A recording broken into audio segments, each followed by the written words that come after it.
beberapa bulan yang lalu, tanggal 23 Maret bulan lalu itu saya sakit ya. Awalnya itu hanya sakit pusing ya, kemudian kalau naik tangga di rumah gitu kan, jadi kayak leng-leng gitu ya, jadi kayak kehilangan keseimbangan.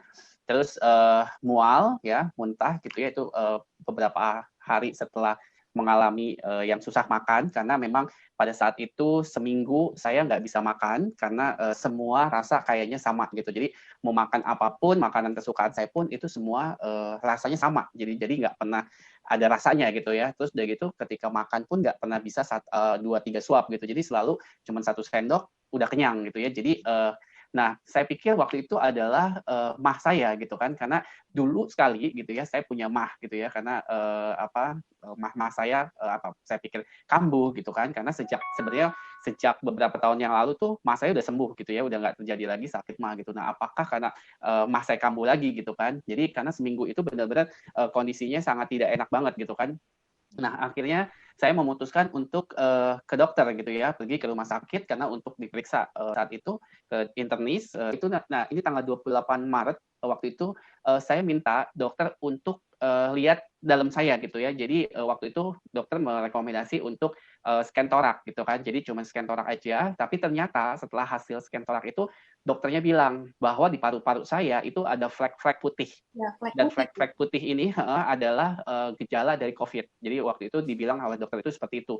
Jadi saya harus menunggu beberapa menit ya, kalau nggak salah setengah jaman atau 1 jam, karena mereka sedang mempersiapkan untuk saya CT scan. Di awal-awal saya cuma tahu orang yang COVID itu adalah apa batuk, pilek gitu kan, apa namanya seperti itu gitu ya. Nah sementara saya tidak mengalami yang namanya batuk pilek yang itu yang gimana gitu. Jadi saya sama sekali nggak pilek, batuk iya ada, tapi nggak yang seperti apa gitu kan.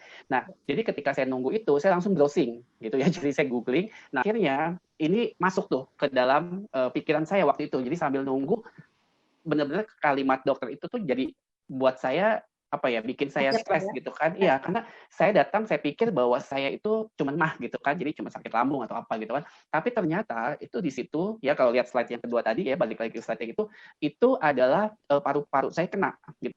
Jadi hasilnya memang persis seperti yang tadi saya browsing. Istilahnya paru-paru saya udah dipenuhi dengan flek-flek putih ya, kalau itu saya tandain.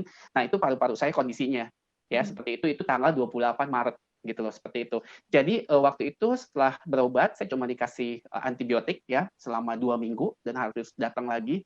Waktu itu pulang dari sana, di saat saya tidak bisa makan apa-apa, di saat saya tidak bisa mengkonsumsi buah pun saya nggak bisa masuk. Kenapa? Karena ya itu tadi gitu, semua rasa, semua pencernaan saya, indera penciuman saya pun itu semuanya tuh udah nggak berfungsi. Kenapa? Karena saya mencium sabun pun, apapun itu, sampo segala macam itu semua sama. Jadi baunya itu sama gitu. Jadi bukan wangi tapi bau banget gitu kan. Jadi itu udah nggak enak banget ya pokoknya. Jadi yang cuma masuk itu cuma alpha meta. Jadi selama beberapa hari itu gitu ya. Jadi saya konsumsi alpha meta itu dari pagi sampai malam itu bisa 5 kali karena nggak ada makanan yang masuk gitu ya. Jadi itu yang saya konsumsi. Jadi selain antibiotik yang dikasih sama dokter selama 2 minggu itu saya konsumsi alpha meta. Nah akhirnya datang lagi ke mana rumah sakit tanggal 8 April itu di scan torak lagi gitu ya. Hasilnya seperti yang kedua, yang di slide kedua, dan akhirnya datang lagi tanggal 28 April itu 2020 itu kondisinya seperti itu ya, di slide yang paling atas di atas ya. Nah, selama proses ini saya sangat bersyukur banget ya, karena saya ada di satu komunitas yang luar biasa banget, FFG yang tadi Mbak Silvi juga infokan gitu ya, di komunitas yang sangat positif. Jadi waktu itu sebenarnya betul banget apa yang tadi dikatakan, stres itu adalah salah satu faktor utama membuat kita asam. Kenapa? Karena waktu itu saya awal Maret ya, awal pikiran saya yang benar-benar waktu itu sangat ini banget lah, stres banget gitu ya, sampai saya cerita pun nangis gitu kan, karena memang ada sesuatu yang sedang saya hadapi waktu itu gitu kan. Sampai saya juga ketemu sama Bu Yuliani, thank you Bu Yuliani kalau ada di sini gitu ya. Jadi yang memberikan masukan-masukan yang positif buat saya waktu itu gitu kan. Jadi saat saya mengalami ini pun gitu ya, yang namanya Ibu Hera, Ibu Yuliani itu sering banget telepon gitu. Saya cuma bisa nangis sebenarnya waktu itu kalau Bu Yuliani telepon gitu kan. Tapi Bu Yuliani itu yang memberikan saya selalu kekuatan gitu ya, supaya saya tetap kuat, supaya saya tetap afirmasi, supaya saya tetap bilang saya sehat, saya diberkati, saya bersyukur dan lain sebagainya.